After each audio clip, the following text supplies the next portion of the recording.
నందమూరి బాలకృష్ణ హీరోగా బోయపాటి శ్రీను దర్శకత్వంలో అత్యంత ప్రతిష్టాత్మకంగా తెరకెక్కిన చిత్రమే అఖండ 2 తాండవం. డిసెంబర్ 5వ తేదీన ఈ సినిమా ప్రపంచవ్యాప్తంగా విడుదల కావాల్సి ఉంది. ఇక భారతదేశంలో ఈ సినిమా విడుదలైతే వాయిదా పడింది.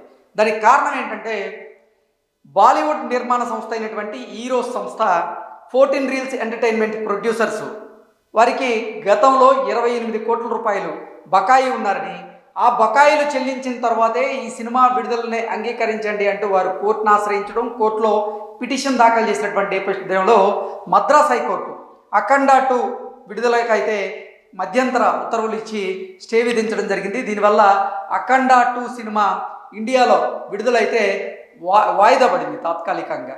అయితే అసలు ఈ 14 రీల్స్ ఎంటర్టైన్మెంట్ అనేటువంటి సంస్థ ఈ రోజుకి ఎక్కడ బాకీ పడింది అంటే, గతంలో మహేష్ బాబు హీరోగా ఈ 14 రీల్స్ ఎంటర్టైన్మెంట్ సంస్థ 2 సినిమాలు నిర్మించింది. వన్ నేనొక్కడనే, అలాగే ఆగడు.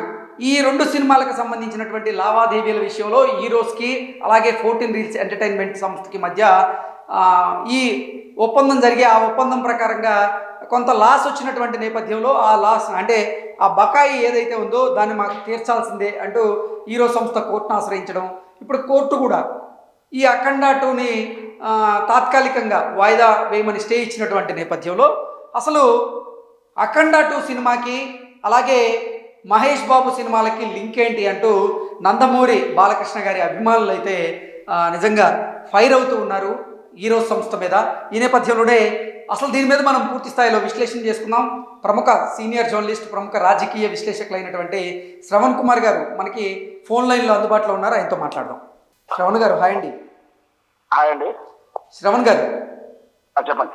ఈరోజు ప్రపంచవ్యాప్తంగా విడుదలవ్వాల్సినటువంటి అఖండ 2 మూవీ ఇండియాలో ఈ విడుదల తాత్కాలికంగా వాయిదా పడింది.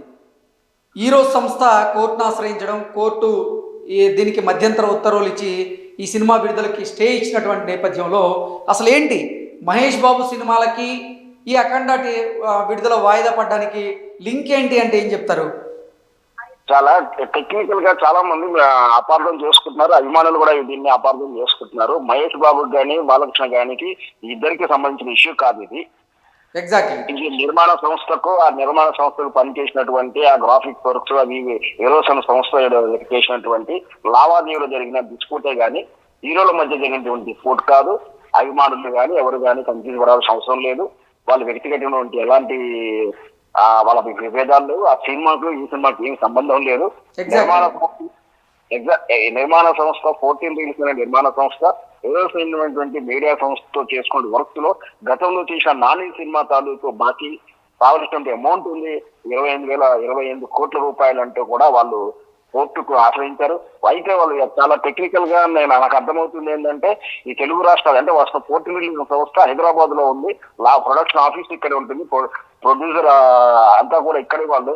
అయినా కూడా వాళ్ళు టెక్నికల్ గా హైదరాబాద్ కానీ ఆంధ్రప్రదేశ్ లో, తెలంగాణలో కానీ ఆంధ్రప్రదేశ్ కానీ కోర్టులో కేసు వేయకుండా చెన్నైలో వేశారు. చెన్నై మద్రాస్ కేసులో వేయడం తోటి అక్కడి నుంచి వాళ్ళు చాలా జాగ్రత్తగా ప్లాన్ చేశారు. అంటే ముందస్తు కుట్రతోటే సినిమా రిలీజ్ కోసం ఇన్ని రోజులు ఓపిక పట్టి కావాలని సినిమాని ఇష్యూ చేయాలని చెప్పేసి వాళ్ళు ముందస్తుగా ప్లాన్ చేసుకొని తీరా రిలీజ్ కు ఒక రోజు ముందు వీళ్ళు కోర్టును ఆశ్రయించినట్టుగా నేనైతే భావిస్తున్నాను. ఇది కేవలం మహేష్ బాబు నటించినటువంటి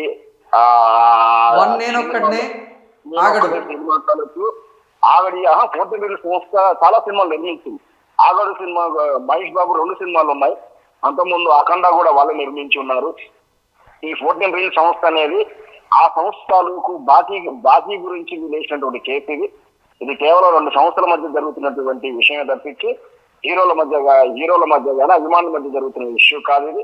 ఖచ్చితంగా ఇది 2 నిర్మాణ సంస్థల యొక్క ఆ న్యాయ పోరాటం. ఏదైనా సరే ఒక సినిమా ఇండస్ట్రీలో ఇంత పెద్ద ప్రాజెక్ట్ సినిమాని రిలీజ్ ముందు ఆపడం అనేది సినిమా పరిశ్రమ 200 ఇంతకుముందు అనుకున్నట్టు 24 క్రాప్స్ కుటుంబాలు, సుమారు ఒక 200 నుంచి 300 కుటుంబాలు ఆధారపడినటువంటి చిత్రాన్ని ఈ విధంగా ఆర్థికంగా దెబ్బతీయాలని చూడడం అనేది నిజంగా బాధాకరమైన విషయం. అంటే 14 రీల్స్ ఎంటర్టైన్మెంట్ సంస్థకు చెందినటువంటి ప్రొడ్యూసర్లైన రామ్ అచంట, గోపి అచంట వారు ఈ సమస్యను సామరస్యపూర్వకంగా అంటే పరిష్కరించుకోవచ్చు, కోర్టు బయట సెటిల్మెంట్ చేసుకునేటువంటి అవకాశం ఉంది. బాలయ్య బాబు గారి సినిమా విడుదల వాయిదా పడింది. మరి రామ్ అచంట, గోపి అచంట వీరు ఈ సమస్యను సామరస్యపూర్వకంగా సాల్వ్ చేసుకునేటువంటి ప్రయత్నం చేయట్లేదా? ఏం చేస్తున్నారు అంటే ఏం చెప్తారు? యాక్చువల్గా ఈ పోర్టింగ్ విమాన సంస్థల్లో నాకున్నటువంటి ఇన్ఫర్మేషన్ నాలెడ్జ్ ప్రకారం ఆ అనిల్ సుకర కూడా వన్ ఆఫ్ ది పార్ట్నర్.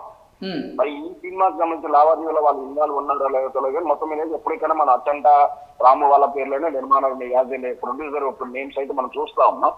ఏది జరిగినా సరే ఇట్లాంటి పెద్ద ప్రాజెక్టులు కానీ పెద్ద హీరోతో స్టార్ మళ్ళీ పెద్ద స్టార్ తో చేస్తున్నప్పుడు ఇష్యూని ఇంత లాక్ రావడం అనేది వాళ్ళు ప్రాథమికంగా చేసి తప్పుగానే భావిస్తాను నేను. ఏదైతే అచ్చంట రాము వాళ్ళు కానీ అదంటే టీం కానీ ఇష్యూని ఆ సినిమా ఆగిపోయేంత దశ దాకా వాళ్ళు పట్టు విడుపు కాకుండా, ఎందుకంటే నాకు తెలిసి దీనికన్నా ముందే నెగోషియేషన్ జరిగి ఉండవచ్చు, కోర్టు దాకా వెళ్ళక ముందు ఎన్నో సంప్రదింపులు జరిగి ఉండవచ్చు. అప్పుడు ఏదో రకంగా దాన్ని సెటిల్ చేసుకోకుండా తెగిన దాకా లాక్కొచ్చారు. తద్వారా ఈ సినిమాకు ఈ విధంగా అంటే రిలీజ్ కావాలంటే అభిమానులు నిన్న తెలుసు ఆల్రెడీ బెనిఫిట్ షో టికెట్లు కూడా ఇష్యూ చేయడం జరిగింది.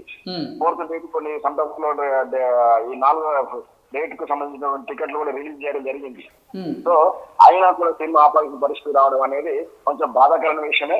ఏదైనా సరే గణించి సినిమా ఆల్రెడీ సినిమా నిర్మాతలు సినిమా నటులు ఎవరైనా సినిమా తీస్తా వస్తుంటే వాళ్ళ స్తోమతలు చూస్తారు, వాస్తవానికి వాళ్ళ పొటెన్షియాలిటీ చూస్తారు.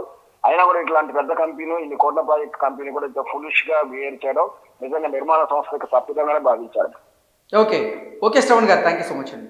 ఈ సినిమాకి గనక మద్రాస్ హైకోర్టు కనుక స్టే ఇవ్వకపోయి ఉంటే ఖచ్చితంగా బెనిఫిట్ షోలు అయితే పడేవి. బెనిఫిట్ షోలకి వెళ్దామని చాలామంది నందమూరి బాలకృష్ణ గారి అభిమానులు ప్లాన్ చేసుకున్నారు. అయితే ఈ సినిమా వాయిదా పడడంతో వారందరిలో నిజంగా ఒక నిరాశ అయితే వారికి ఎదురైంది. సో ఇప్పటికైనా ఈ సమస్య ఏదైతే ఉందో ఆ సమస్య కనుక సద్దుమణికి సినిమా త్వరగా కనుక విడుదలైతే నందమూరి అభిమానులకి పండగ వాతావరణమే మనకు నిజంగా కనపడేటువంటి అవకాశం అయితే ఉంది. అయితే మహేష్ బాబు గారు గతంలో నటించినటువంటి 1 నేనొక్కడినే, అలాగే ఆగడు వంటి సినిమాలకి 14 రీల్స్ ఎంటర్టైన్మెంట్ సంస్థ నిర్మాణ బాధ్యతలు చేపట్టింది. అయితే ఆ సమయంలోనే అటు ఈరోస్ సంస్థతో కొన్ని ఒప్పందాలు కుదుర్చుకుందని, ఆ ఒప్పందాల ప్రకారంగా 28 కోట్ల రూపాయలు ఇప్పుడు 14 రీల్స్ ఎంటర్టైన్మెంట్ అనేటువంటి సంస్థ ఈరోస్కి బాకీ ఉందని, ఈ నేపథ్యంలోనే వారు కోర్టును ఆశ్రయించారని, కోర్టు కూడా ఈ సినిమా విడుదలకి తాత్కాలికంగా మధ్యంతర ఉత్తర్వులు ఇస్తూ స్టే ఇచ్చినటువంటి నేపథ్యంలో ఇది కోర్టు బయట సెటిల్మెంట్ దిశగా అడుగులు వేస్తోంది అనేటువంటి వార్తలు అయితే వస్తూ ఉన్నాయి. నిజంగా కోర్టు బయట కనుక సెటిల్మెంట్ జరిగిపోతే ఈ సినిమా ఈరోజు విడుదలయ్యేటువంటి అవకాశం అయితే ఉంది.